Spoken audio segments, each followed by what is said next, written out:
माला तो दुनिया जपती है, आप लोगों ने भी दर्शन करा होगा, कई कई लोगों के हाथ में माला देखी होगी, वो जपते रहते हैं, भजते रहते हैं, जपते रहते हैं। पर माला पकड़ लेना और माला को अपने पास में रख लेना एक अलग बात है। मानसरोवर शिव महापुराण की कथा कहती है कि माला तुम पकड़ो, मना नहीं, पर मन भगवान को। एक बड़ा सुंदर प्रसंग है महाराज जी।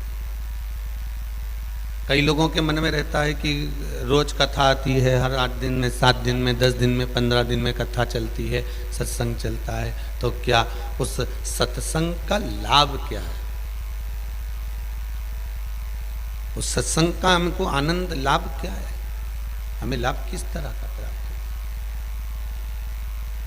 एक बार विश्वामित्र जी और वशिष्ठ बाबा दोनों में एक बात पर प्रसंग छिड़ गया। विश्वामित्र जी कह रहे हैं कि तप बड़ा है और वशिष्ठ बाबा कह रहे हैं कि सत्संग बड़ा है। अगर आज के समय में कोई आपसे पूछे कि भैया तप बड़ा है कि सत्संग बड़ा है, तो आप लोग तो तुरंत जवाब दे दोगे कि भाई सत्संग बड़ा होना चाहिए, क्योंकि हम उसी से तो सब कुछ सीखते हैं। अभी तक तो हम जानते ही नहीं थे कि शंकर का स्वरूप क्या है, अभी तक हम जानते ही नहीं थे कि शिव जी पे बेलपत्र कैसे चढ़ाना है, अभी तक हमको मालूम ही नहीं था कि शंकर को काली तिल कैसे चढ़ाना है, अभी तक हमको मालूम नहीं था कि शिव को शमी पत्र कैसे चढ़ाना है, शमी वृक्ष की महत्वता क्या है, अभी तक हमको नहीं ज्ञात था। पर यदि कहीं से प्राप्त हुआ है, हमको अगर कहीं से ज्ञात हुआ है, तो ये हमें ज्ञात कहां से हुआ? सत्संग से ज्ञात। हमें भगवान के सत्संग से, भजन से, कीर्तन से, स्मरण से हमको प्राप्त हुआ कि हम जो प्रवचन सुनते रहे, हम जो शिव महापुराण का सत्संग करते रहे, हम राम कथा का सत्संग करते रहे, हम कृष्ण कथा का सत्संग करते रहे, हम गीता का सत्संग करते रहे, जनमानस में जितने कथाकार हैं जो निरंतर व्यासपीठ पर बैठकर आपको प्रतिदिन व्यास जी महाराज कथा सुनाते रहे, इन व्यास जी महाराज से, इन कथाकारों से हमने जो ग्रहण करा, उसी से तो हम परमात्मा को पहचान पाते, उसी से तो हमें भगवान की पहचान होती है, और उसी से हम जान सकते हैं कि हाँ, ये परमात्मा का ये स्वरूप है, ये भगवान का ये स्वरूप है।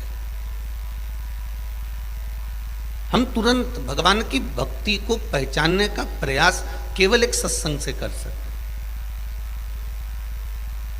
और सत्संग बिना वो मिल ही नहीं सकता। महाराज,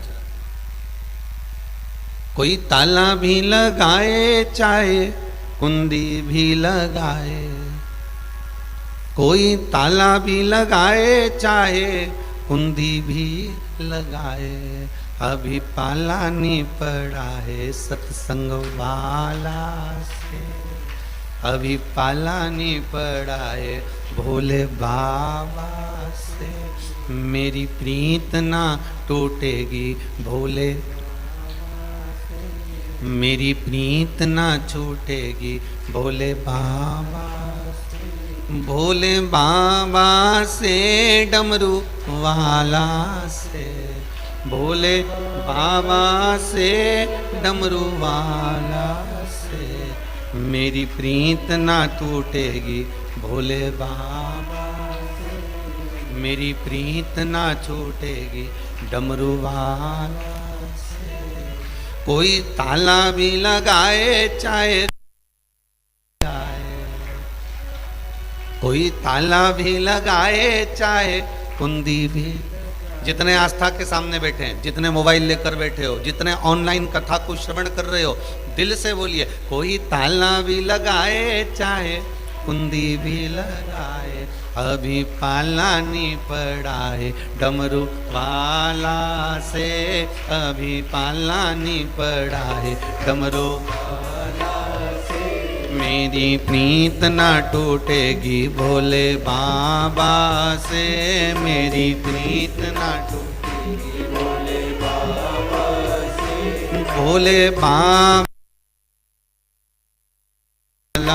से, भोले बाबा से,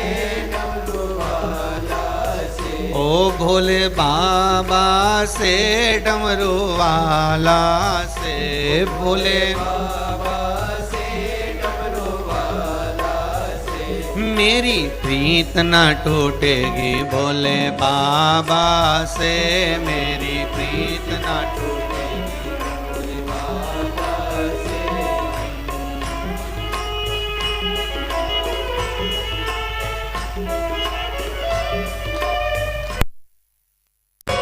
शंभो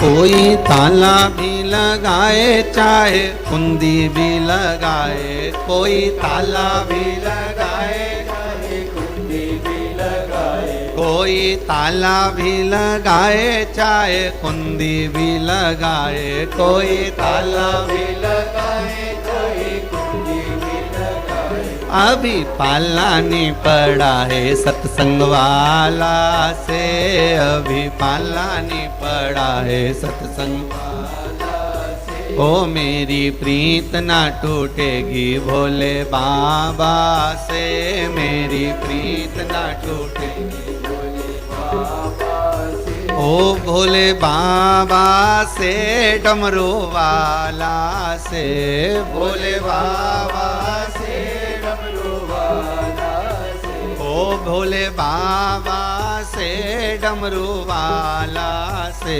भोले बाबा से डमरू वाला से, मेरी प्रीत न टूटेगी भोले बाबा से, मेरी प्रीत न टूटेगी भोले बाबा से, ओ मेरी प्रीत न टूटेगी डमरू वाला से, मेरी प्रीत न टूटेगी डमरू बाबा से, ओ मेरी प्रीत न टूटेगी सत्संग वाला से, मेरी प्रीत न टूटेगी सत्संग वाला से। भगवान शिव की कथा कह रही है कि तप बड़ा कि सत्संग बड़ा। विश्वामित्र जी कह रहे हैं कि तप बड़ा होता है और वशिष्ठ बाबा कह रहे हैं कि सत्संग बड़ा होता है। अब दोनों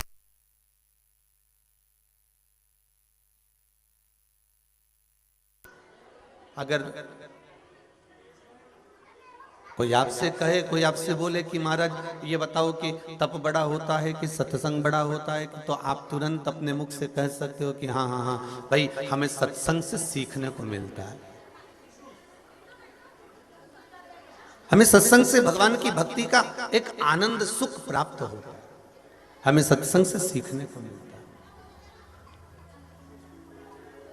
अभी पालानी पढ़ाए सत्संग वाला से, अभी पालानी पढ़ाए डमरू वाला से, सत्संग सीख देता है। बहुत ध्यान देना महाराज जी आज की कथा को, मानसरोवर शिव महापुराण की कथा चल रही है, बिल्कुल ध्यान से भटक ना जाए उसका स्मरण रखिएगा। तब थोड़ा सा अहंकार दे सकता है। आप बैठे हो, तप कर रहे हो, साधना कर रहे हो, आप अविरल भक्ति में डूबे हुए हो, तब थोड़ा सा अहंकार दे सकता है, तब थोड़ा अभिमान दे सकता है, पर सत्संग अहंकार देगा क्या? जितने टीवी पर सुन रहे हो, हृदय पर हाथ रखकर बोलना, क्या सत्संग अहंकार दे सकता है क्या? नहीं। सत्संग अहंकार नहीं देता, सत्संग झुकना सिखा देता। सत्संग हमें झुकना सिखा देगा। सत्संग कभी अभिमान प्रदान नहीं करता। हाँ, ये जरूर कह सकते हैं कि हाँ भाई, जैसे मंगल परिवार कथा करा रहा है, शर्मा परिवार कथा करा रहा है, या गुप्ता परिवार कथा करा रहा है, हम तो इनसे भी कहेंगे कि प्रयासरत रहना अपने जीवन में कि आप अगर कथा करवाने के बाद आप अपने गांव में भी जाओ, अपने नगर में भी जाओ, और कोई आपसे कहे वाह वाह गुप्ता जी, वाह वाह मंगल जी, वाह वाह शर्मा जी, आपने तो शिव महापुराण की कथा करवा दी, तो हम तो जजमानों से एक ही बात कहते हैं कि आपके मुख से ये निकलना चाहिए, भैया कथा हमने नहीं कराई है, कथा तो वो डमरू वाले ने कराई है, उसको कराना, उसने कराना। हम तो केवल एक निमित्त मात्र हैं, हम तो केवल एक निमित्त बनकर आए। जैसे पर्वत राम जी ने उठाया, संजीवनी राम जी लेकर आए, पर हनुमान को निमित्त बनाया उस पर्वत को लाने। हनुमान जी को निमित्त बनाया उस पर्वत को लेकर आने। भगवान मानसरोवर शिव महापुराण की कथा अगर आज गुप्ता परिवार, मंगल परिवार, शर्मा परिवार करा रहा है, तो ये भगवान ने आपको निमित्त बनाया कि इतने जनमानस को इस कोरोना महामारी के चलते दुनिया के लोग इधर उधर तीर्थ में जाकर स्नान नहीं कर पाएंगे, तो आप मानसरोवर शिव महापुराण की कथा करवाकर ये मकर संक्रांति का स्नान घर बैठे करवा दीजिए। ये मकर संक्रांति का स्नान आप घर बैठे कर लीजिए। और सारे तीर्थ धाम आपके चरणों में, हे भोलेनाथ प्रणाम।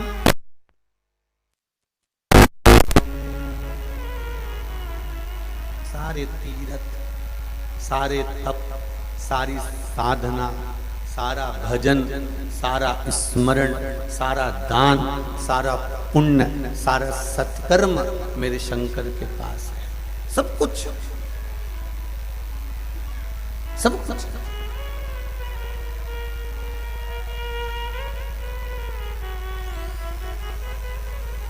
वो एक बात कही ना, जितना जिसके भाग्य में होता, जितना जिसके भाग्य में होता, उतना ही फल पाता है। डमरू वाले के दरबार में सबका, भोले बाबा के दरबार में सबका खाता है। उसके पास में वो पोथी रखे ना रखे, ये हिसाब किताब करने का जो सारा मुद्दा है ना, भगवान शंकर जी ने अपने छोटे वाले छोरे को दिया। किसको? जम के बोलो जरा। गणेश जी महाराज को। आप गणेश जी का फोटो कभी देखोगे तो उनके पास पोथी पढ़ा रखा ही मिलेगा। आप गणेश जी का कभी भी फोटो देखना तो उनके पास में फोटो देखोगे तो उसमें कहीं ना कहीं या तो लिखता मिलेंगे या पोथी पढ़ना धरा मिलेगा।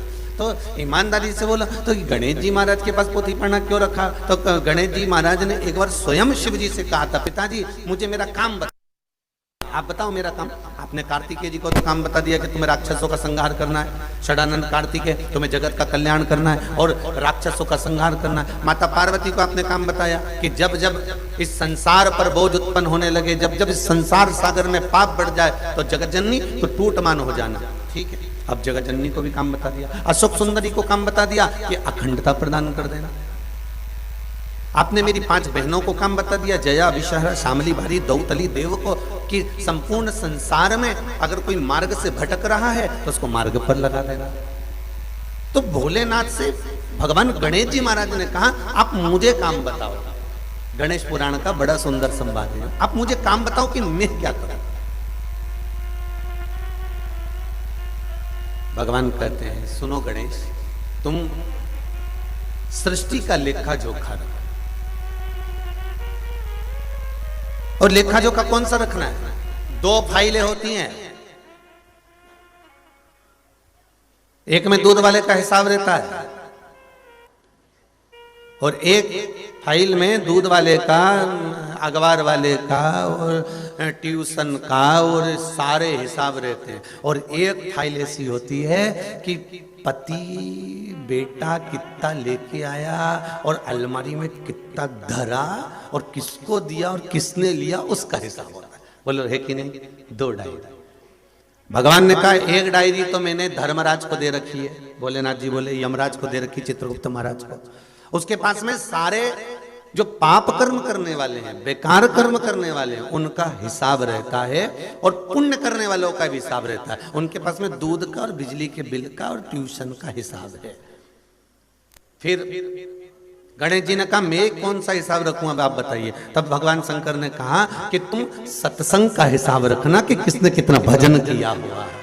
महाराज कौन कितना भजन करा है, कौन कितना स्मरण करा है, कौन कितना कीर्तन करा है, कौन ने मंत्र जाप करा, कौन ने नाम जाप करा, कौन ने स्मरण करा, कौन ने क्या कीर्तन करा, उसका हिसाब तुम्हारे पास में होना चाहिए, तुम्हारे पास।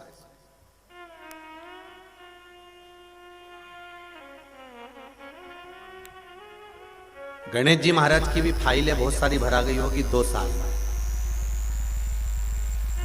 ये भी पक्का कि लोगों ने इतनी शिव महापुराण की कथा सुनी है, इतनी सुनी है कि गणेश जी महाराज के भी 2-4 खाते तो ज्यादा ही हो गए होंगे। उन्होंने भी कहा होगा कि हाँ हाँ सत्संग का थोड़ा सा बहुत सारी फाइलें तैयार हो चुकी है सत्संग। तो तप बड़ा कि सत्संग बड़ा? विश्वामित्र जी कह रहे हैं वशिष्ठ बाबा से कि तप की मूलता जा, तप मूल, तप बड़ा है, तप प्रबल है। तो वशिष्ठ बाबा ने कहा विश्वामित्र बाबा आप कह रहे हो तप बड़ा है, हाँ, और कहो। तो विश्वामित्र जी ने कहा मैं एक क्षण में दिखा सकता हूं कि तप की प्रबलता कितनी है। मैं एक क्षण में दिखा सकता हूं कि तप की प्रबलता कितनी है। एक क्षण लगेगा मुझे और मैं दिखा दूंगा कि तप की प्रबलता कितनी। ओ बस वशिष्ठ बाबा ने मन में सोच लिया कि यही बात सामने आ गई ना, यही सम्मुख में आया। अभी कथा में कहा था तप अभिमान प्रकट कर देता है, तप अहंकार प्रकट कर देता है। और सत्संग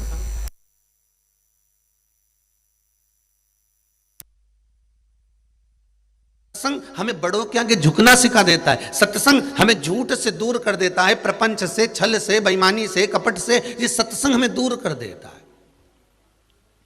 अभी भिलाई की कथा में कहा था एक बात, शायद नवेगांव में भी बोली होगी, कि किसी अंधे व्यक्ति को फूल के बगीचे में छोड़ दो तो वो फूल का बगीचा देख तो नहीं सकेगा, पर अपनी सुगंध से, नासिका से उसकी खुशबू तो ले सकता है, सुगंध तो ले सकता है। एक पत्थर को पानी में डाल दो, वो पानी में गलेगा तो नहीं, पर सूर्य की तपन से बचा तो रहेगा। उसी तरह शिव महापुराण की कथा कहती है जितनी देर हम सत्संग में बैठे रहते हैं, जितनी देर हम कथा में बैठे रहते हैं, जितनी देर हम भगवान के भजन में बैठे रहते हैं, उतनी देर हम कहीं गलत काम से बचे तो रहते हैं। बस इतना ही बहुत, इतना बहुत है। हम सत्संग में बैठकर, हम भगवान की कथा में बैठकर, हम स्मरण में बैठकर, हम मंत्र जाप में बैठकर, हम नाम जाप में बैठकर, हम भगवान की भक्ति में बैठकर कम से कम गलत काम से बचे हैं। झूठ से, प्रपंच से, छल से, बेईमानी से, हमारे ना जाने कितने कितने दोष हैं, उन सारे दोषों से बचे हुए।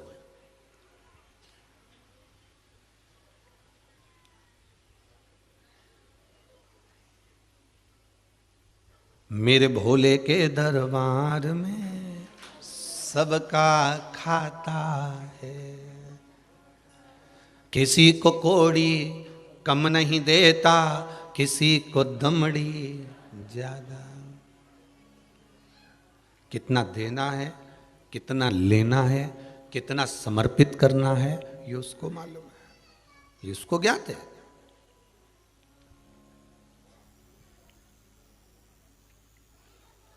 विश्वामित्र जी ने कहा मैं अभी दिखा देता हूं 2 क्षण के अंदर कि तप में कितना बल होता है। तप में कितना बल है मैं अभी 2 क्षण में दिखा दूंगा। ओ बाबा वशिष्ठ जी ने सोच लिया, बस यही तो यही तप है।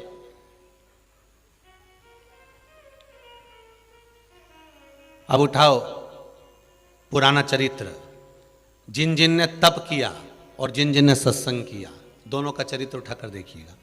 पुराने समय में ऋषि मुनि साधु संत सन्यासी तपस्वी साधक तप करते थे और उनको गुस्सा आता था कि नहीं आता था? जम के बोलो जरा, सुनी ना कथा? और कथा नहीं सुनी हो तो आप लोगों ने नाटक कौन देखा होगा, सीरियल देखा होगा कोई धार्मिक, जिसमें उन्होंने तप करा और उनको थोड़ा सा भी अगर कुछ अड़चन आ गई या किसी ने उनके लिए कुछ कर दिया या उनको कुछ गलत दिख गया, उनने हाथ में जल लिया और उनको क्रोध में आकर उन्होंने श्राप दे दिया। अब तो ये तो हो गई तप। अब आ जाओ सत्संग। मीरा ने सत्संग करा, प्रहलाद ने सत्संग करा, कर्मा ने सत्संग करा, रामकृष्ण परमहंस जी ने सत्संग करा, नामदेव जी ने सत्संग करा, तुकाराम जी ने सत्संग करा, मुक्ताबाई ने सत्संग करा, कर्माबाई ने सत्संग करा। ये जितने सत्संग करने वाले, इनने कभी हाथ में जल लेकर किसी को श्राप दिया? नहीं। कहीं किसी पुराण में कहीं तुमने कहीं पढ़ा हो, किसी किताब में पढ़ लिया हो कि नामदेव जी ने इनको श्राप दिया था, न तुकाराम जी ने उनको श्राप दिया था, या न मीराबाई ने इनको श्राप दिया, प्रहलाद ने किसी को श्राप दिया, ध्रुव जी ने किसी को श्राप दिया, मुक्ताबाई ने किसी को श्राप दिया, रामकृष्ण परमहंस जी ने किसी को श्राप दिया? नहीं। बल्कि इनके लिए जहर का प्याला भी सामने आकर खड़ा हो गया तो मीराबाई के मुख से ये नहीं निकला, और कहने वाले कह रहे हैं मीरा ये जहर है, और मीराबाई कह रही है अमृत है, क्योंकि भगवान ने इसको पा लिया है, अपने अधरों से छू लिया है, इस पात्र को भगवान ने अपने अधर से लगा लिया है, इसलिए ये अमृत है। अमृत,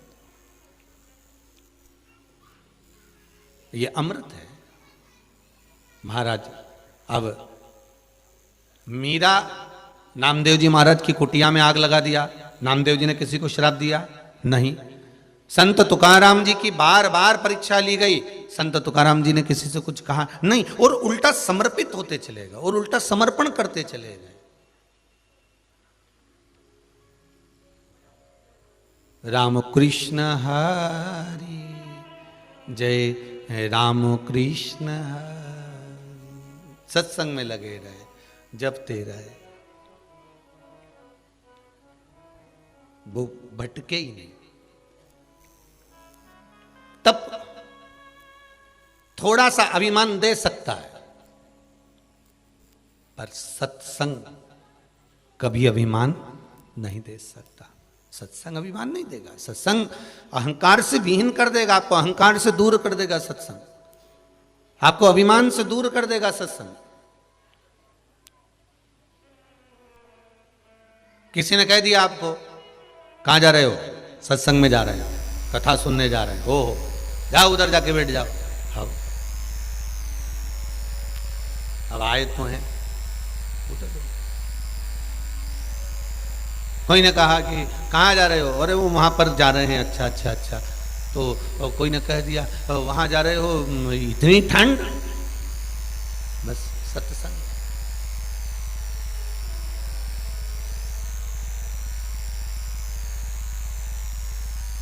महाराज खानो नहीं भावे मने, पीनो नहीं भावे रे, दौड़ दौड़ मन सत्संग जावे।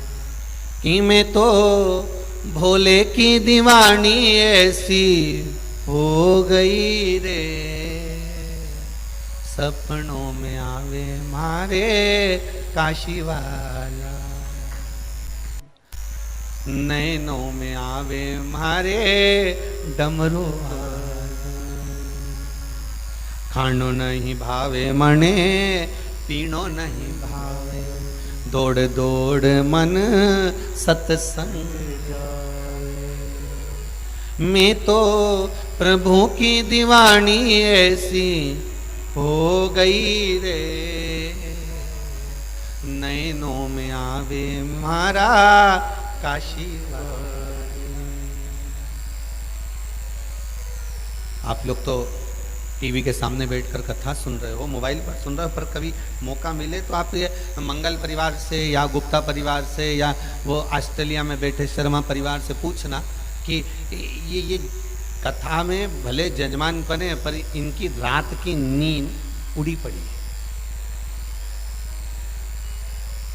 इनकी रात की नींद उड़ी पड़ी महाराज। क्योंकि चित्त, मन, बुद्धि ये सब शिव में लगे, शंकर महाराज। और कोई चिंता कोई फिक्र नहीं है इनको। तुम सोचो कि कहीं की चिंता के कारण में या टेंशन में इनको नींद नहीं आ रही होगी। हो टेंशन कोई नींद में नहीं आने का केवल एक ही कारण है, दिन में कथा सुनते हैं और रात में पलंग पे बैठ के दोनों पर धनी लुगाई ने कथा बांचते हैं। ये मत सोच रहा कि कोई टेंशन होने, ये जो सुन के जाते हैं ना इसी का मनन चिंतन करते हैं। जैसे गौ माता होती है ना, गौ माता जो खा लेती है बाद में मुख में रखकर उसकी जुगाली करती रहती है। तो ये कथा जो सुन ली तो उतर गई, कंठ तक उतर गई, श्रवण तक उतर गई, हृदय तक। अब इसकी जुगाली करना, अब इसको मनन चिंतन करना, अब इसको धारण करना।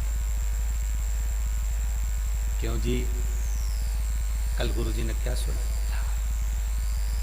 हाँ गुरुजी सुनाए तो थे, वो ये बोला था उन्होंने, तुम भूल गए थे जल्दी। अभी सो जान दे, सुबह बाद सुनो सुनो तो फिर तो मोबाइल, फिर कथा। तो तुझे नींद नहीं आ रही? सपनों में आवे मारा डमरू वाला। और बच्ची कुछ थी तो आधी रात के नींद अगर आधा घंटा 1 घंटा की आ गई तो नींद में चिल्लाई पड़ी हार हार मार। और पति बेचारा उठ के बैठ गया, शंकर जी कहीं के देवता वेवता तो नहीं आ गया? कि देवता तो नहीं आया पर सपना में आवे मारा काशी वो आ, ध्यान में आ, बार बार आ।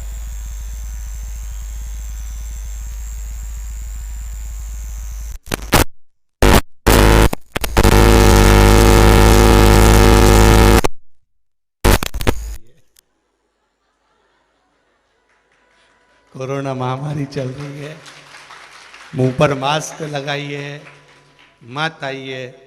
अभी नहीं सुना तुम? शंकर जी सपनों में आवे हमारा बोले बाबा।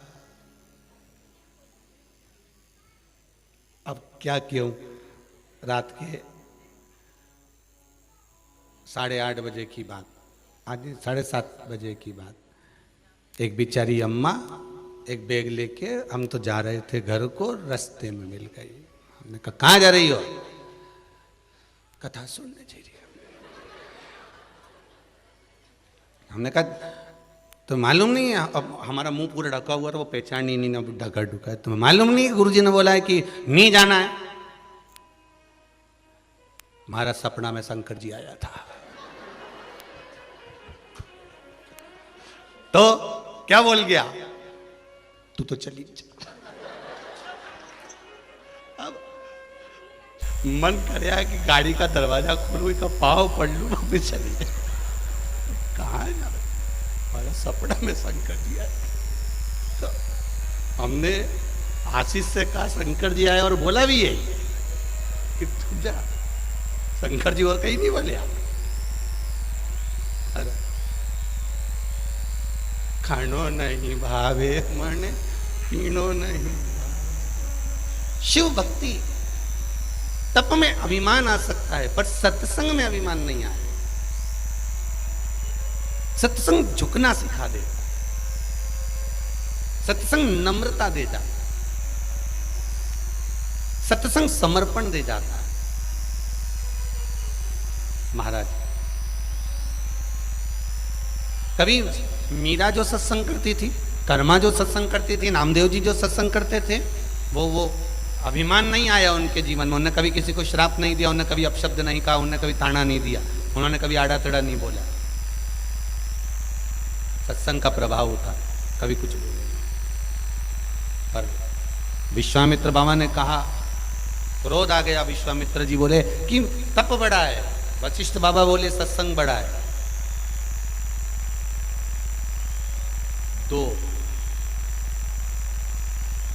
सरोवर परमात्मा ने भी खोद कर रखे हैं, 2 सरोवर।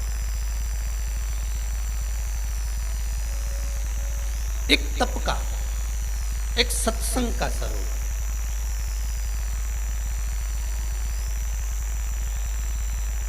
तप के सरोवर में कहीं थोड़ा सा तुम्हारा तप जब बढ़ जाएगा, तुम्हारी तपस्या जब बढ़ जाएगी, तुम्हारी तप साधना जब बढ़ जाएगी, तो अहंकार आ सकता है उस तप के सरोवर में। पर सत्संग के सरोवर में स्नान करने वाले को अभिमान नहीं। सत्संग के सरोवर में स्नान करने वाले को अभिमतता नहीं आ। अब दोनों में बात छिड़ गई, तो विश्वामित्र बाबा कहने लगे कि मेरी तप साधना बड़ी है। वशिष्ठ बाबा ने कहने लगे ठीक है चलो अपन चलते हैं। किससे पूछें कि तप बड़ा कि सत्संग बड़ा? पूछा किससे जाए, तो कि चलो ब्रह्मा जी के पास चलते हैं। भगवान ब्रह्मदेव के पास गए। ब्रह्मा जी से पूछा, ब्रह्मा जी आप बताओ तप बड़ा कि सत्संग बड़ा? ब्रह्मा जी बोले मैं मेरे काम में लगा हूं, तो भगवान विष्णु से पूछ लो। भगवान विष्णु के पास गए। नारायण आप बताओ तप बड़ा कि सत्संग बड़ा? भगवान विष्णु ने कहा मैं मेरे काम में लगा हूं, तुम एक काम करो शंकर जी के पास चले जाओ। शिव जी के पास गए। भोलेनाथ जी आप बताओ तप बड़ा कि सत्संग बड़ा? बैठ कर किसी नदी के तट पर, पवित्र नदी के तट पर, कुंड के तट पर बैठकर, कहीं पर्वत पर, कहीं तीर्थ में जाकर एक तक रहकर मौन होकर कुछ नहीं खाना, छोड़ देना, तप साधना। आप बताओ तप बड़ा कि सत्संग बड़ा? शंकर भगवान ने कहा देखो भाई मैं जरूरी काम से जा रहा हूं, ये काम शेषनाग जी को सौंपा है, तुम शेषनाग जी के पास जाओ। अब विश्वामित्र जी और वशिष्ठ जी शेषनाग भगवान के पास में गए और शेषनाग जी से जाकर पूछा आप बताओ कि तप बड़ा कि सत्संग बड़ा? शेषनाग जी बोले सिर पे इतना बड़ा बोझा पड़ा है, पृथ्वी मेरे सिर पे रखी है और तुम मुझसे कह रहे हो कि प्रवचन दो तप और सत्संग पर। एक काम करो पहले ये पृथ्वी अपने सिर पे रख लो, फिर मैं उत्तर दे दूंगा। इतने में विश्वामित्र जी बोले शेषनाग जी इतनी छोटी पृथ्वी कोई भी उठा ले, तुमको भार लग रहा है? शेषनाग जी बोले भार मार नहीं लग रहा है, उत्तर देना है और सिर पे इतनी बड़ी गगरी भर के रखी है, इतना बड़ा हंडा भर के रखा और कह रहे हो कि उत्तर दो, तो उत्तर तो दे दूंगा, मैं समझा भी दूंगा, प्रवचन भी दे दूंगा, पर दिक्कत इतनी सी है कि ये जो हंडा है ना, ये सिर का जो भार है, पहले इसको उतार लो। तो इतने में वशिष्ठ बाबा और विश्वामित्र दोनों के सामने बात रखी, तो तुम दोनों में कोई भी इस भार को ले सकता है। इतने में विश्वामित्र जी बोले वशिष्ठ जी ने सत्संग करा। क्या करा है?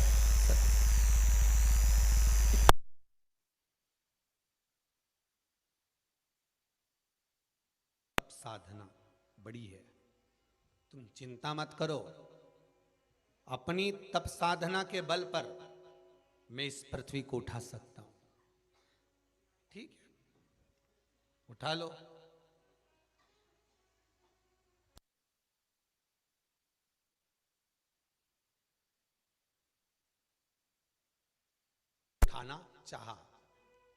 उठाना चाहा के लिए उन्होंने जैसे ही हाथ बढ़ाए और पृथ्वी को उठाने लगे, पर विश्वामित्र जी से वो पृथ्वी का बोझा नहीं उठा। विश्वामित्र बाबा नयन नीचे कर लिए। शेषनाग जी बोले वशिष्ठ बाबा अब इनसे तो बोझा नहीं उठा, आप कुछ कर लीजिए। वशिष्ठ बाबा ने कहा मैंने सत्संग में सुना है कि भजन में वो बल होता है, प्रवचन में वो बल होता है कि भगवान मिल जाता है। अगर मेरी भक्ति में बल होगा, प्रवचन में बल होगा, सत्संग में बल होगा, तो ये जरूर उठेगी। और वशिष्ठ बाबा ने जैसे ही हाथ में लिया, पृथ्वी हाथ में आ गई और शेष नारायण भगवान ने कह दिया बस सत्संग का बल बड़ा है महाराज, सत्संग का बल बड़ा, सत्संग का बल बड़ा है।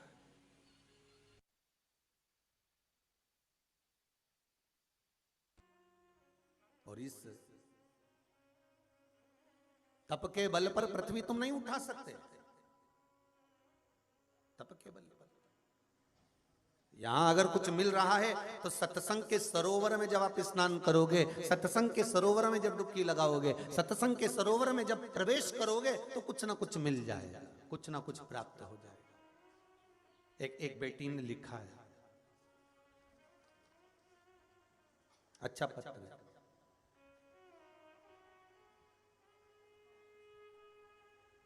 मेरा नाम आयुषी शर्मा है, मैं नरसुल्लागंज से हूं।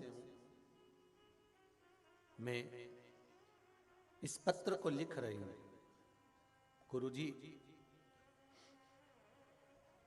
मेरे दादा की हार्ट सर्जरी हुई है, 8-10 साल हो गए थे, पर 1 महीने पहले उन्हें सीने में दर्द सा होने लगा। इस पत्र में उसने लिखा, सीने में दर्द सा होने लगा था तो डॉक्टर को दिखाया तो डॉक्टर ने उन्हें ब्लॉकेज बताया। डॉक्टर ने उन्हें ब्लॉकेज बताया था। 7 दिन बाद ऑपरेशन का बोल दिया था। उसके बाद दादाजी कुंवरेश्वर धाम पर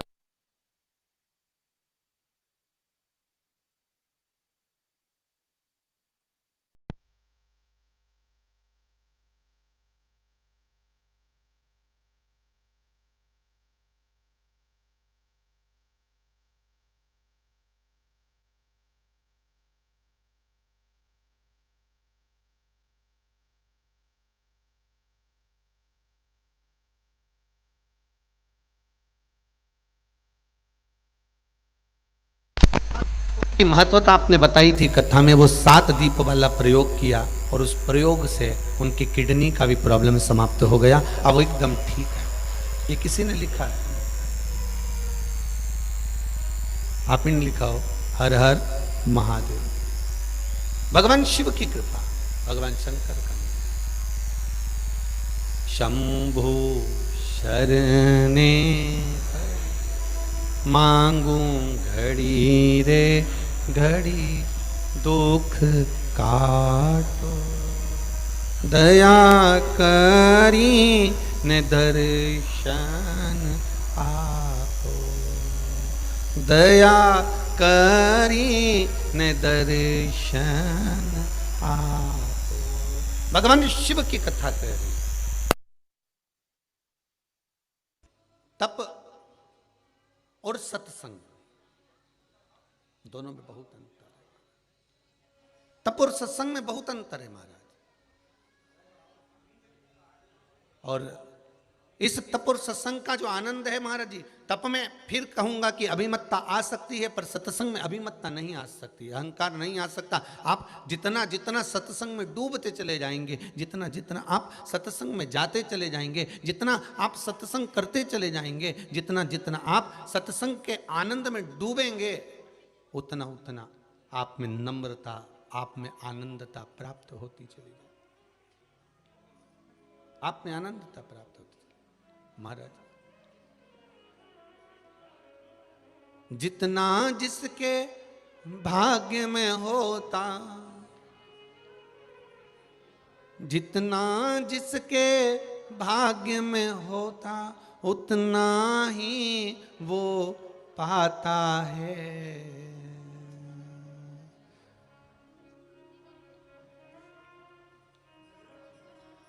मेरे भोले के दरबार में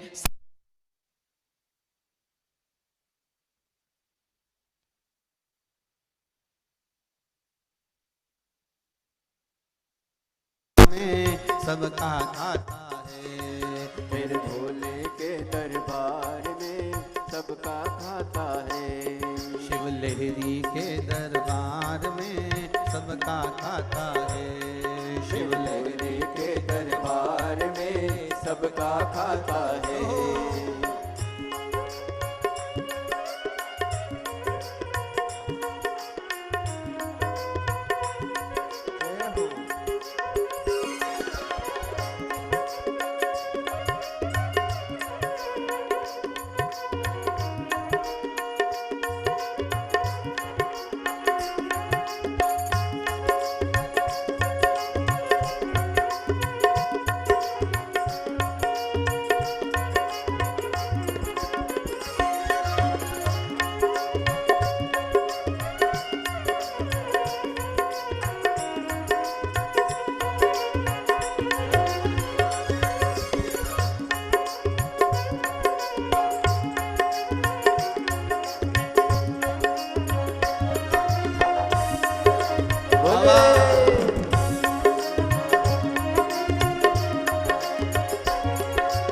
चाहे अमीर हो चाहे गरीब हो उनको एक समान। चाहे अमीर हो चाहे गरीब हो सब हो एक समान। हो चाहे अमीर हो चाहे गरीब हो उनको एक समान। चाहे गरीब हो चाहे अमीर हो सब हो एक समान। सबकी बिगड़ी ओ ही बनाए, सबकी बिगड़ी ओ ही बनाए हम सबके भगवान। मेरे भोले के दरबार में सब लोगों का खाता। शिव लहरी के दरबार में सबका खाता है। मेरे भोले के दरबार में सबका खाता है। भोले बाबा के दरबार में सबका खाता है।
धर्म किए जा धन की मत कर तू इंसान। धर्म के जा धन की चिंता मत कर तू इंसान। मत कर तू इंसान, मत कर तू इंसान। जैसा तेरा कर्म है वैसा हो, जैसा तेरा कर्म है वैसा फल देता भगवान। मेरे भोले के दरबार में सबका खाता है। मेरे भोले के दरबार में सबका खाता है। भोले के दरबार में सबका खाता है। शिव लहरी के दरबार में सबका खाता है। जितना जिसके भाग्य में होता हो, जितना जिसके भाग्य में होता उतना फल वो सबका खाता है। मेरे भोले के दरबार में सबका खाता है।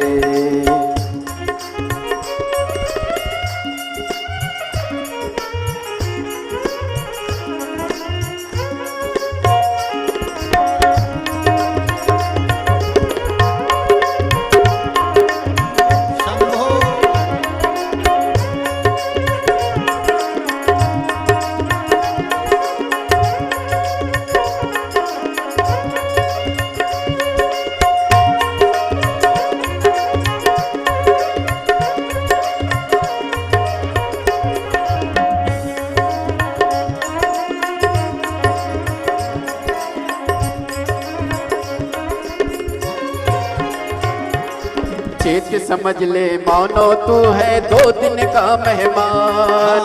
2 दिन का मेहमान, 2 दिन का मेहमान। ओ चेत समझ ले मानो तू है 2 दिन का मेहमान। 2 दिन का मेहमान, 2 दिन का मेहमान। कितने आकर चले गए हैं हो, कितने आकर चले गए हैं जाने को तैयार। मेरे भोले के दरबार में सबका खाता है। मेरे भोले के दरबार में सबका खाता है। शिव लहरी के दरबार में सबका खाता है। शिव लहरी के दरबार में सबका खाता है। भोले बाबा के दरबार में सबका खाता है।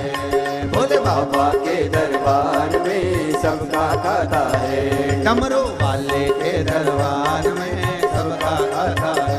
डमरू वाले के दरबार में के दरबार में सबका खाता है, भोले बाबा के दरबार में सबका हर हर। भगवान शिव की कथा कर रही है। जितना जिसके भाग्य में होता हो,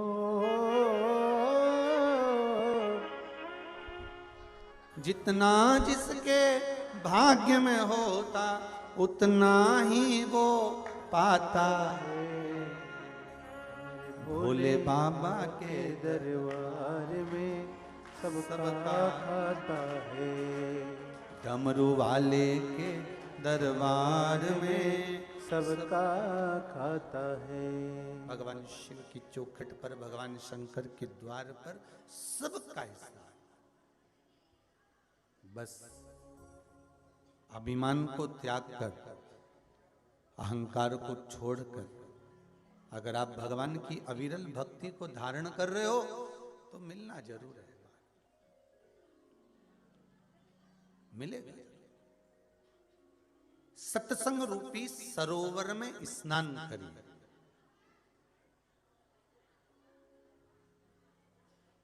फिर निवेदन कर दें, हम कभी नहीं कहेंगे आपसे कि आप नदी के घाट पर जाकर बैठ जाओ, कहीं तीर्थ में जाकर बैठ जाओ, और कहीं एकांत में जंगल में जाकर बैठ जाओ, और ये भी नहीं कहेंगे कि आप घर और परिवार छोड़ दो।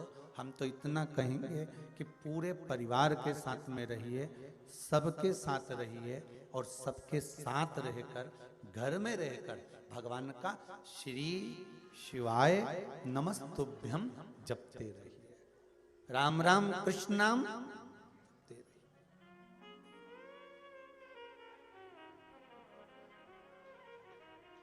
नहीं छोड़ना अपने को घर, और कोई छूटे घर, छूटे गाड़ी में आधी पानी की बोतल नहीं छूटे तो तुम घर की बात करो दादा, कोई छूटे। और गाड़ी में आधी पानी की बोतल भी रह जाए, नहीं हूं मैं, एक चुल्लू पानी भी रह जाए, इतना ही तो ही नहीं छूटे, वो भी बैग में धर के लिए आई। और बैग में पहले से तो इतना वजन, और ऊपर से वो पानी की जो बोतल ली थी 10 रुपया की 12 रुपए की, उसका अलग वजन, तुक नहीं दिया। अच्छा छोरा कह रहा है बोतल फेंक तो और खरीद लेंगे हम।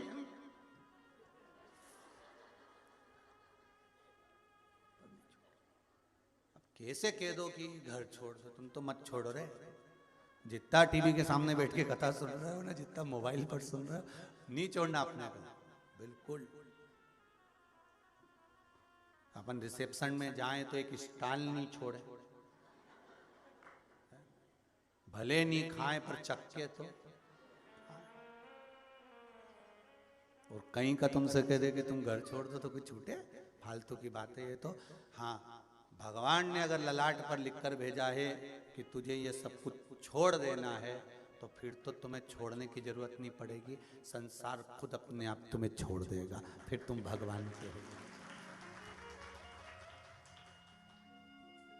किसने कहा था जगत गुरु शंकराचार्य जी को? कौन बोला था कि आप घर छोड़ दो, कि परिवार छोड़ दो, कि कुटुंब छोड़ दो, कि नाते रिश्ते छोड़ दो? कोई नहीं बोला, कोई नहीं बोला उनको कि आप छोड़ दीजिए, पर अपने आप छूटते गया, सब छूटता गया।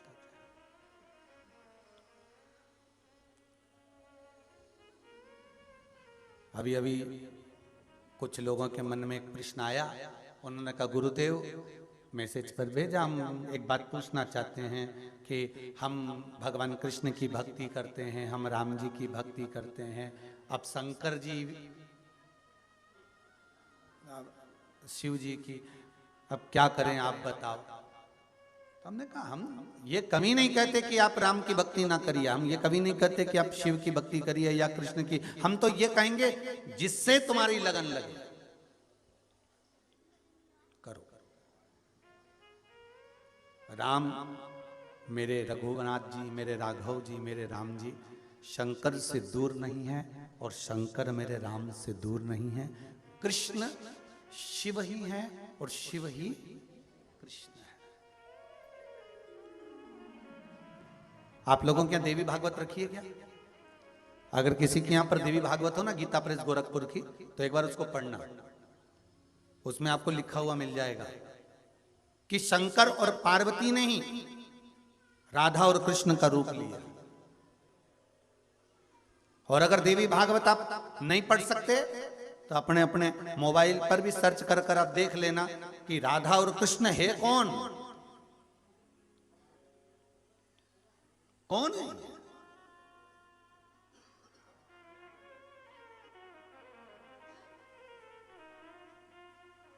तो आपको ज्ञात हो जाएगा देवी भागवत के प्रसंगों में कि ये कोई दूसरे नहीं, मेरे शिव ही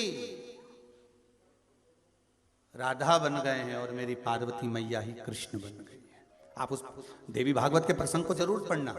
आपको कहीं ऐसा महसूस हो, आपको लगे कि क्या राधा कृष्ण शंकर और पार्वती है, तो सब में वही समाया हुआ है।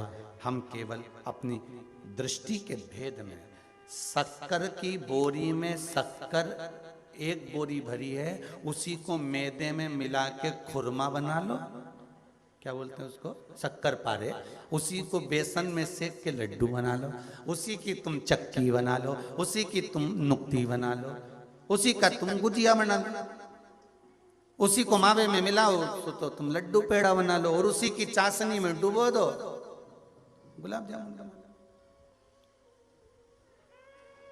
अब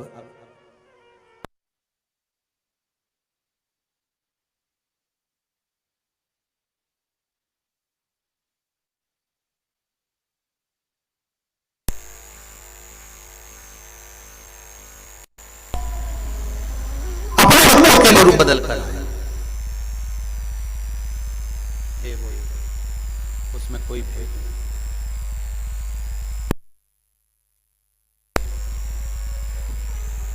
महाराज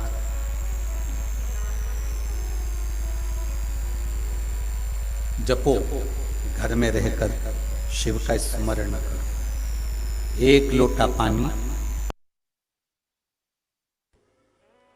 जितने कदम चलकर हम शंकर के मंदिर तक, शिवालय तक पहुंचते हैं, भगवान शंकर के शिवलिंग तक, शिवालय तक पहुंचते हैं, जैसे गंगा का जल लेकर नीलकंठ तक जाते हैं, गंगा का जल लेकर वेदनाथ जी तक जाते हैं, गंगा का जल लेकर काशी विश्वनाथ तक जाते हैं, छिपरा का जल लेकर महाकाल तक जाते हैं, नर्मदा का जल लेकर ओमकार तक जाते हैं, वैसा ही पुण्य अपने घर से एक जल का पात्र लेकर जब शिव जी को चढ़ाते हैं तो वह पुण्य हमारे खाते में लिखाते चले जाएगा। वो पुण्य हमारे खाते में, और वो पुण्य कोई साधारण नहीं। महाराज लिखने वाले कौन है तुम्हारे पुण्य को? अभी वर्णन किया, कौन लिखते हैं? गणेश जी महाराज।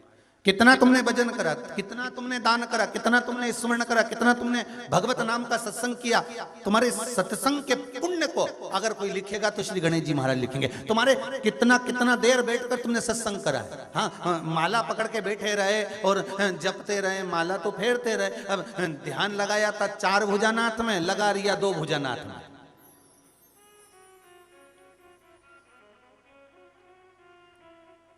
माला जप रहे थे शंकर जी के नाम की, और ध्यान चले गया भेरू में, अब रखा रहेगा।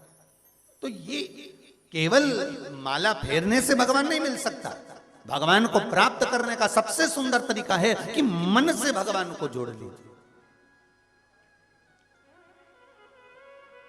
वो एक भजन की एक लाइन आप लोग गाते हो ना, श्री बांके बिहारी लाल गोपाल मन रखियो अपने चरण में, तन रखियो श्री वृंदावन में, मन रखियो अपने चरण में। इस मन को परमात्मा को,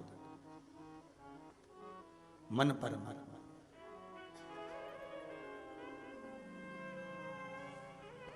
कल कथा में एक वर्णन किया था धनवंतरी कूप का। कितने घाट है उसमें? 8 घाट। और आटो घाट का जल आप पीकर देखिए, आटो घाट का जल अगर आप पिएंगे तो आटो घाटों का जल आपको अलग अलग मिलेगा।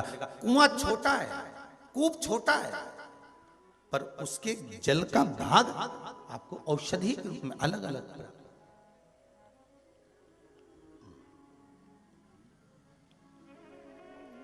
मत्स्य पुराण में और स्कंद पुराण के काशी खंड, कभी आप लोगों को लगे कि गुरुजी कहां कहां से बता रहे हैं ये सब चीजें, तो मत्स्य पुराण में 3 नाम दिए गए हैं महाराज। एक अभिमुक्तेश्वर, एक विश्वेश्वर और एक ज्ञान वापी। कौन सी वापी है? वापी मतलब कुआं, बावड़ी छोटी सी, एक कुआं होता है बड़ा और वापी होती है छोटी, छोटी सी। जैसे कुबेरेश्वर धाम में है ना वापी कुआं, अब इसको और चौड़ा कर दो तो वो कुआं कहलाए, पर ये छोटी है इसलिए वापी।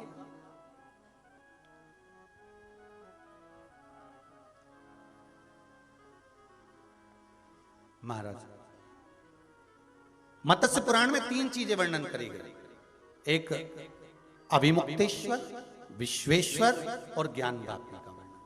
और अगर मत्स्य पुराण अब क्या नहीं हो तो स्कंद पुराण का काशी खंड पढ़िएगा, उसमें भी इन तीनों चीजों का वर्णन करा गया। भगवान शंकर के 2 नाम और तीसरा है ज्ञान वापी का वर्णन। और ज्ञान वापी का वर्णन अगर पढ़ना है तो स्कंद पुराण में काशी खंड में ज्ञान वापी की महत्वता का स्मरण करिए। सबसे ज्यादा अगर धन्यवाद दूंगा तो आदरणीय प्रधानमंत्री जी मोदी जी को दूंगा। ये ज्ञान वापी हमारे पास से ओझल हो गई थी, अब आप सब जानते ही हैं कि कहां चली गई थी। ये ज्ञान वापी हमारे यहां से ओझल हो गई थी। जब हम काशी विश्वनाथ का दर्शन करने जाते थे, भगवान शिव का जब दर्शन करने जाते थे, काशी विश्वनाथ का स्मरण करने जाते थे, दर्शन करने जाते थे, तो ये ज्ञान वापी हमको नहीं प्राप्त होती थी, ये ज्ञान वापी हमको दर्शन नहीं होते थे। पर ये जो काशी का जो विस्तार हुआ है, उस विस्तार में बहुत बहुत धन्यवाद देता हूं कि वो ज्ञान वापी वापिस हमारे विश्वनाथ को प्राप्त हो गई, उसका दर्शन होने लगा, वापिस प्राप्त हो गई। ज्ञान वापी का दर्शन हमें होता ही नहीं था। जो हमारे स्कंद पुराण में 3 चीजें लिखी है, विश्वेश्वर, ज्ञान वापी और अभिमुक्तेश्वर, इनका जो व्याख्यान वर्णन हमारे स्कंद पुराण में काशी खंड में करा गया है, उस काशी खंड में हमें अभिमुक्तेश्वर का दर्शन होता था, काशी विश्वनाथ का, विश्वेश्वर का दर्शन होता था, पर ज्ञान वापी हमसे दूर हो गई थी, हमारे पास नहीं आई थी। पर बहुत बहुत धन्यवाद दूंगा पीएम जी को, आदरणीय नरेंद्र मोदी जी को, जिन्होंने उस ज्ञान वापी को वापिस शंकर के पास में ला दिया है, शिव से मिला दिया है, वापिस विश्वेश्वर से, मेरे विश्वनाथ से मिला दिया, उसके लिए धन्यवाद। हमारी स्कंद पुराण कहती है, काशी खंड कहता है कि ज्ञान वापी का जल ही केवल एक वो जल होता था जिस जल से संकल्प छूटता था।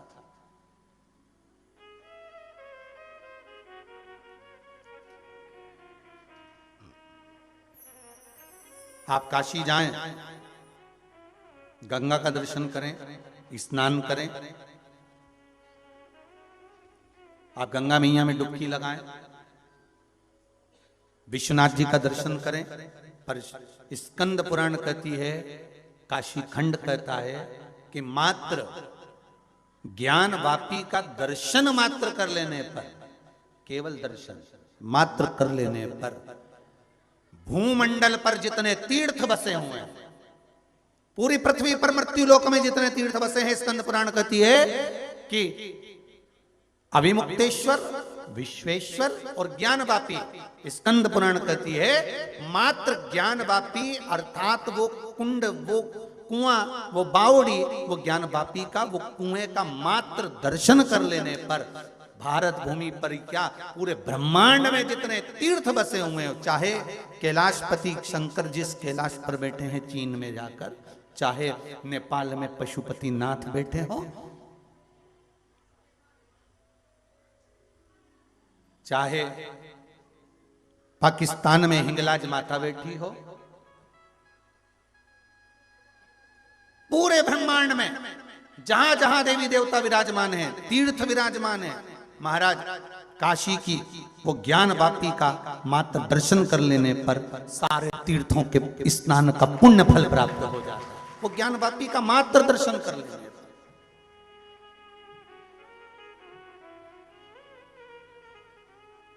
कभी काशी जाएं तो जरूर पूछो पंडा जी से, ब्राह्मण देवता से, ब्राह्मण देवता हम काशी में आए। अब तो खैर सामने ही दर्शन हो जाते, लिखा हुआ मिल जाता है। अब तो जो नया प्रोजेक्ट बना काशी का, जो एक आनंद सुख प्राप्त हुआ, उसमें अब तो लिखा है कि ये ज्ञान वापी है, अब तो दर्शन हो जाएंगे। पर पूछना चाहिए, हमें धन्वंतरी का उस कूप का दर्शन करना है, आचमन करना है, हमें ज्ञान वापी का दर्शन करना है। काशी मंदिर में कहाँ है वो ज्ञान वापी, जिस वापी का वर्णन स्कंद पुराण करती है, मत्स्य पुराण करती है, जिस ज्ञान वापी का मात्र आचमन कर लेने पर सारे तीर्थों के नदी, तालाब, बावड़ी, सरोवर, कुंडों का, झीलों का एक आचमन का सुख प्राप्त हो जाता है, स्नान का सुख मिल जाता है।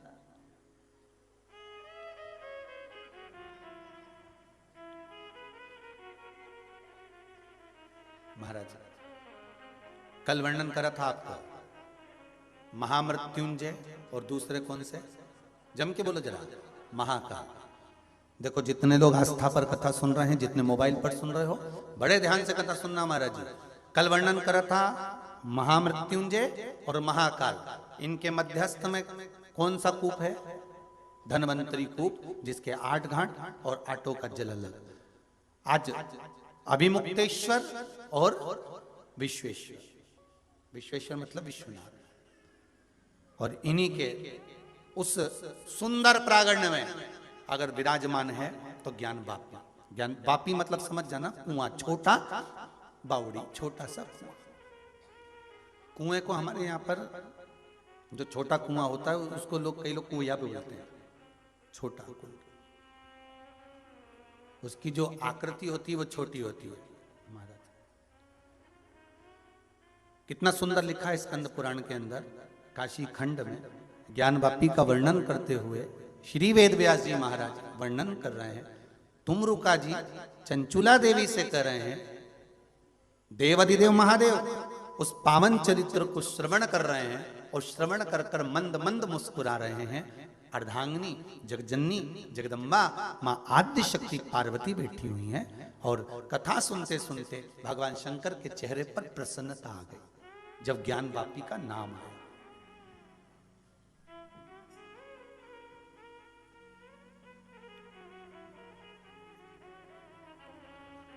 ज्ञान वापी का जब नाम आया, मेरे शंभू के चेहरे पर प्रसन्नता आ जाती है।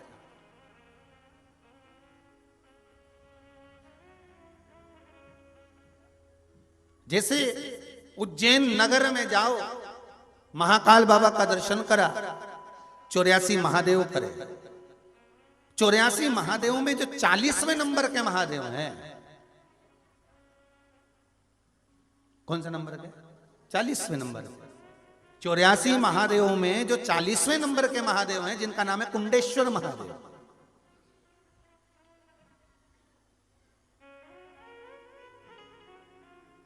जब जब कुंडेश्वर महादेव का नाम आता है तो शंकर जी के चेहरे पर प्रसन्नता आ जाती है। अब ध्यान दीजिए जरा, है कुंडेश्वर महादेव का जैसे ही नाम आया, शिव जी के चेहरे पर प्रसन्नता आ जाती है, और जहां ज्ञान वापी का नाम आता है तो शिव जी के चेहरे पर प्रसन्नता आ जाती है।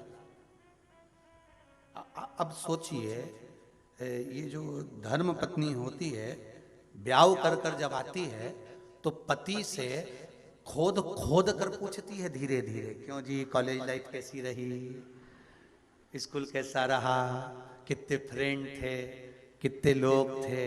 अब वो जब खोद खोद के पूछ लेती है और उसको मालूम पड़ जाता है कि इनकी दोस्ती थी, ऐसा था वैसा था, और जब फिर शादी के 8-10 साल निकल जाएं और जब फिर पत्नी कुछ कहने वाली रहती है और वही फ्रेंड सर्कल में किसी एक का नाम ले देती है तो फिर पति के चेहरे पर प्रसन्नता आ जाती है। शिव महापुराण को हमें बहुत गहराई तक लेकर नहीं चलना कि हम उसको समझ ही ना पाए, अपन तो अपने ऊपर लेकर चलो तो शिव महापुराण बड़ी जल्दी समझ में आई।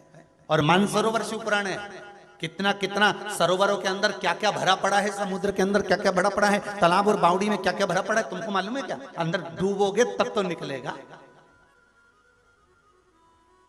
अब पति तो बेचारा भोला, पति भोला है, वो बहुत प्रेम से सब कुछ बता देता है। अच्छा हम तो कॉलेज पढ़ते थे, ऐसा था वैसा था, एक बार ऐसा हो गया, एक बार वैसा हो गया और यूं हो गया, और फिर उसने सब जगदम्बा ने सुन लिया। अब वो सुन तो लिया, उस समय तो उसने मुस्कुरा मुस्कुरा के सब सुन लिया, और जब जब फिर 8 साल 4 साल 6 साल 8-10 साल बाद जब बात निकलती है तब वो उसका नाम ले देती और ले और ई के चेहरे पे, अच्छा अवस्था बुढ़े भी हो गए ना और वो बोल दे जगदम्बा, का मुंडा में दांत भी नहीं होनी तो मुस्कुराई जाए बच्चा चले जा, भले मुंडा में दांत नहीं हो पर वो बोली और ये मुस्कुरा के निकला। अच्छा वो भी मुस्कुरा के कह रही है, ऐसा नहीं कि उसको झगड़ा करना, वो तो मुस्कुराने के चक्कर में। तो शिवजी 2 बार मुस्कुरा, 2 जगह के नाम पर मेरे शंकर मुस्कुरा जाते हैं। एक उज्जैन में जम के बोलिए कुंडेश्वर महादेव 40वें नंबर पे, ठीक है। जब तुम 84 महादेव करो तो जरा ध्यान करना है। कई लोग जाते हैं, हाँ, उज्जैन के ब्राह्मणों के द्वारा एक पत्र आया था, वो पत्र हम लेकर नहीं आए। जब उज्जैन में 17 तारीख से कथा होने वाली थी जनवरी में, अब तो वो कैंसिल हो गई कोरोना महामारी के कारण। उज्जैन में जो कथा होने वाली थी, राजा महाकाल विक्रमादित्य शिव महापुराण होने वाली थी, वो कोरोना महामारी के कारण कैंसिल कर दिया उसको। तो ब्राह्मणों ने पत्र लिखकर भेजा कि गुरुदेव पहले 84 महादेव जब होते थे तो केवल अधिक मास में होते थे, 3 साल में एक बार लोग 84 महादेव करने आते थे, पर जब से शिव महापुराण की कथा चालू हुई 84 महादेव के मंदिर में लोगों की भीड़ लगी रहती है गुरुदेव, उसका एक आनंद है। तो ब्राह्मणों ने जो पत्र लिखा, मैं उज्जैन नगर के 84 महादेव के सारे ब्राह्मणों के चरणों को नमन करता हूं, प्रणाम करता हूं कि आपने जो पत्र भेजा वो प्राप्त हुआ, उसको पढ़ा, बड़ी प्रसन्नता हुई। अब जब देखो जब लोग 84 महादेव करने के लिए चले जाते, करो खूब प्रेम से करो, ये मौका मिला है जी।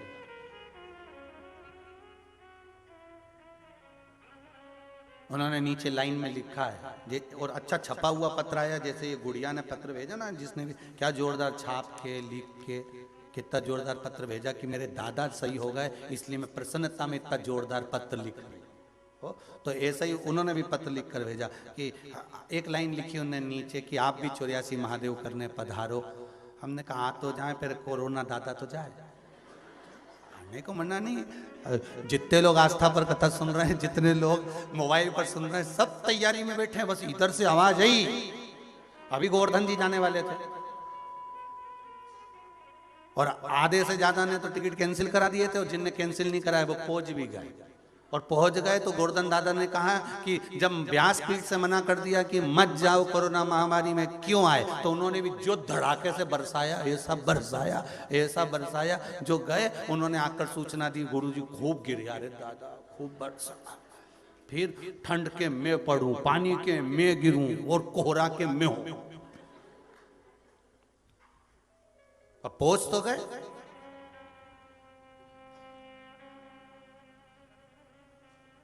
तो ब्राह्मणों के चरणों को नमन करता हूं, 84 महादेव के, और उनको नमन कर कर कहता हूं आएंगे बाबा बुलाएंगे। भोलेनाथ जी पर विश्वास है, भरोसा मेरे महाकाल दादा पर है। मेरा कुंडेश्वर महादेव जिसका मात्र आनंद, जिसका नाम ले और शंकर मुस्कुरा दे, तो हम भी तो जरा उसका नाम लेकर एक बार शंकर जी को मुस्कुरा दे।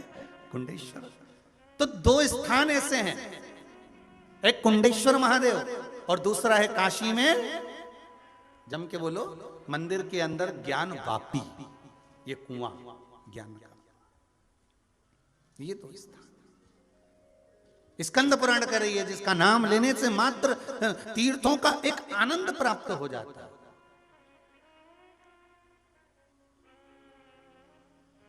और दोनों वन है। जहां पर ज्ञान वापी है वो नंदन वन है। कौन सा वन है? काशी। काशी को क्या कहते हैं शास्त्रों में? नंदन वन। और जिस जगह पर कुंडेश्वर महादेव विराजमान है ये भी महाकाल वन। और जहां कुंडेश्वर बैठे हैं वो चंदन वन। कौन सा वन है? चंदन वन। दोनों जगह वन है और दोनों की लीला बड़ी विचित्र है। दोनों की लीला। कुंडेश्वर महादेव शिव महापुराण का सुंदर वृतांत वर्णन कर रहा है। महाराज एक बार माता पार्वती जी ने भगवान शिव जी से पूछ लिया।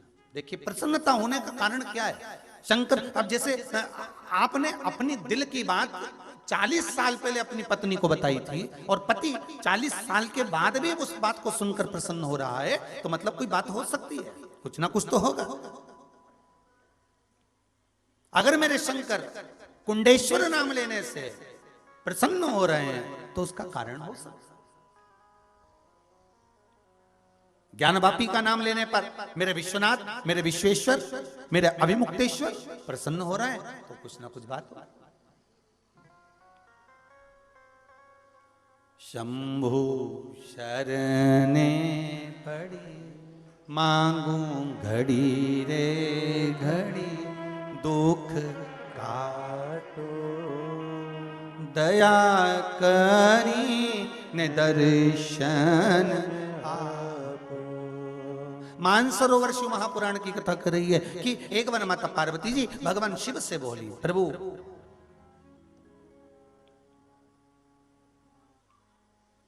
शिव जी बोले बोलो पार्वती क्या हुआ? पार्वती जी कहती है महाराज मेरे को बहुत दिन हो गए मेरा कार्तिक के नजर नहीं आ रहा।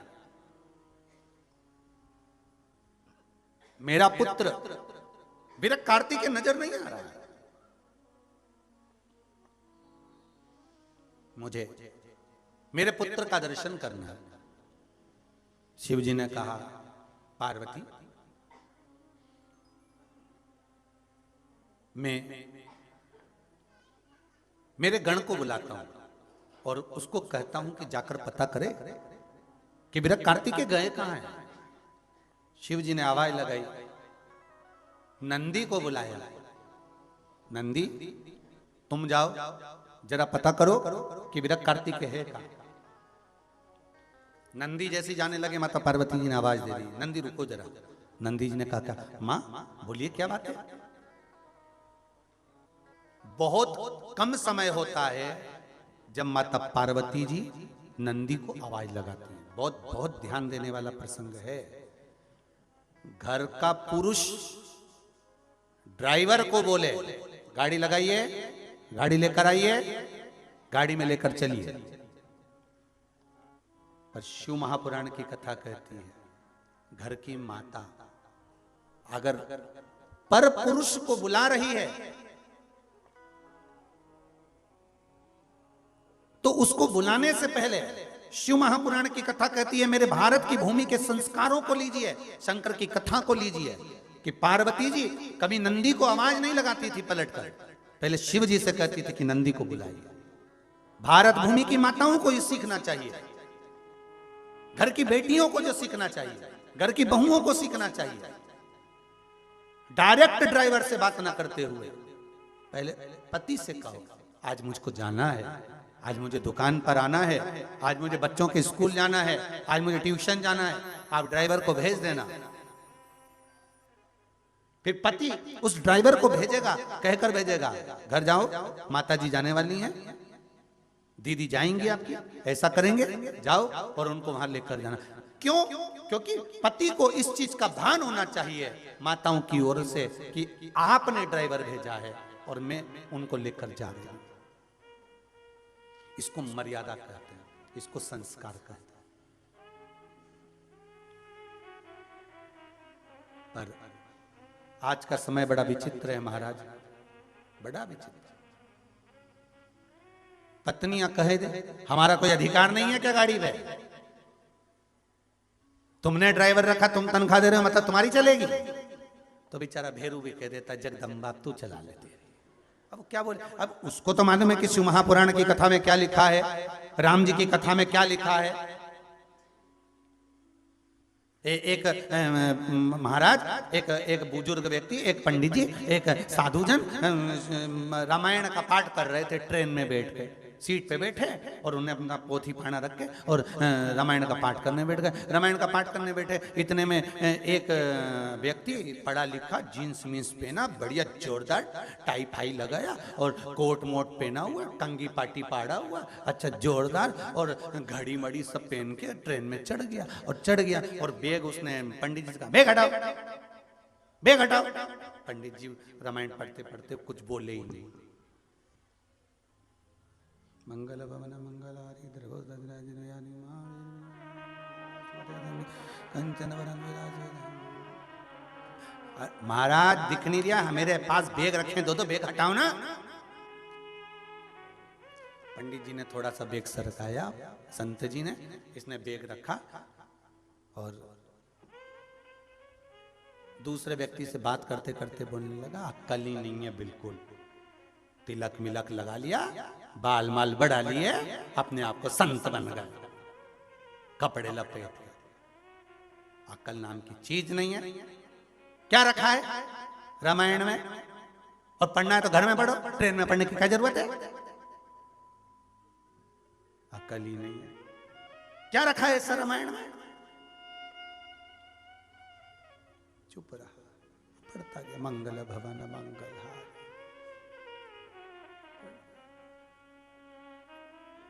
थोड़ी देर बाद इसने बैग रख के उधर गया दरवाजे के पास, देखा तो एक ही जगदम्बा ही नहीं चढ़ी ट्रेन में, चिल्लाया, दौड़ के आया, चेन खींचने लगा। पंडित जी ने पूछा क्या हो गया है, ट्रेन की चेन क्यों खींच रहा है, दिखा नहीं रहा, 500 रुपए जुर्माना। अरे भले लग जाए, पत्नी रह गई स्टेशन पे। पंडित जी बोले अभी तू ही पूछ रहा था रामायण में क्या है, सही से सुन लेता या पढ़ लेता तो मालूम पड़ जाता कि राम जी महाराज जब नाव में चढ़े थे गंगा पार होने के लिए, सबसे पहले सीता जी को चढ़ाया था।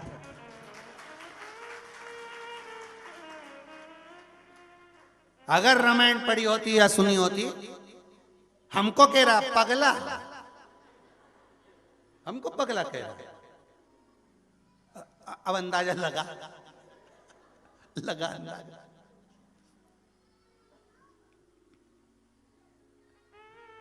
अच्छा बड़ा विचित्र बात,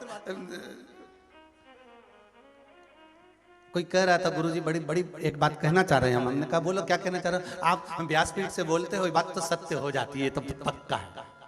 तो हमने कहा हमने भी आजमाया है कि कहते हैं तो सत्य हो जाती है। हम भी हमेशा कहते थे हम भी पगले और कथा सुनने वाले भी पगले, और भगवान ने ऐसी सुनी कि हमारे सीहोर में दुनिया भर का सबसे बड़ा पागल खाना खुल रहा है, काम भी चालू हो गया, 1 मंजिल का बन भी गया 15-20 एकड़ में। हमने कहा क्या बन रहा है कि पागल। हमने कहा गजब, भगवान गलत नहीं किया, बिल्कुल सत्य किया कि पागल ही। अब कह सकते हो कि सीहोर वाला महाराज पागल है, अब कहने में पीछे नहीं, पगलो।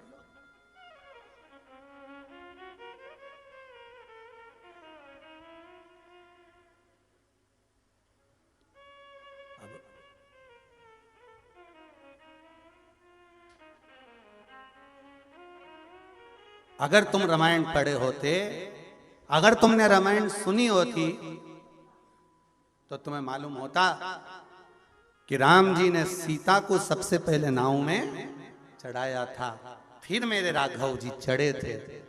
रामायण शास्त्र वेद पुराण यही सिद्ध करते हैं, हमारे वेद और शास्त्र यही सिद्ध करते हैं कि हम उसको मनन चिंतन करें तो हम उसको उतारें तो अपने जीवन में।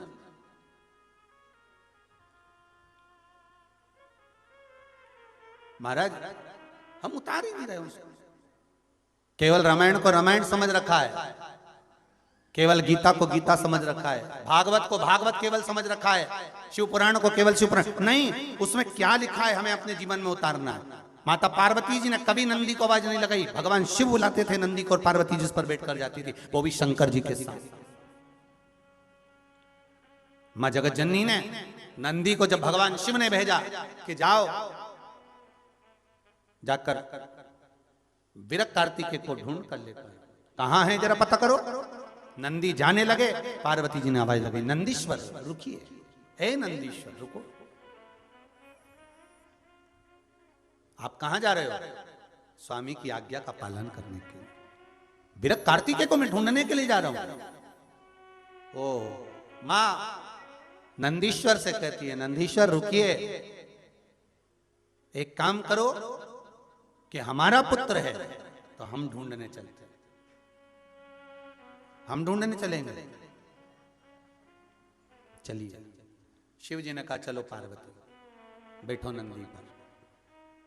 शंकर और पार्वती नंदी पर बैठ गए। महाकाल वन में, महाकाल वन मतलब आज के समय उसको उज्जैनी कहते हैं, महाकाल वन।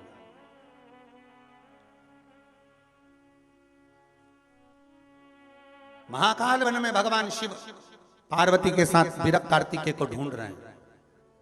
ढूंढते ढूंढते चंदन वन में पहुंच गए। कौन सा वन है? चंदन। वही महाकाल वन का एक छोटा सा टुकड़ा चंदन वन कहलाता है, जहां पर सांदीपनी बाबा का आश्रम बना है,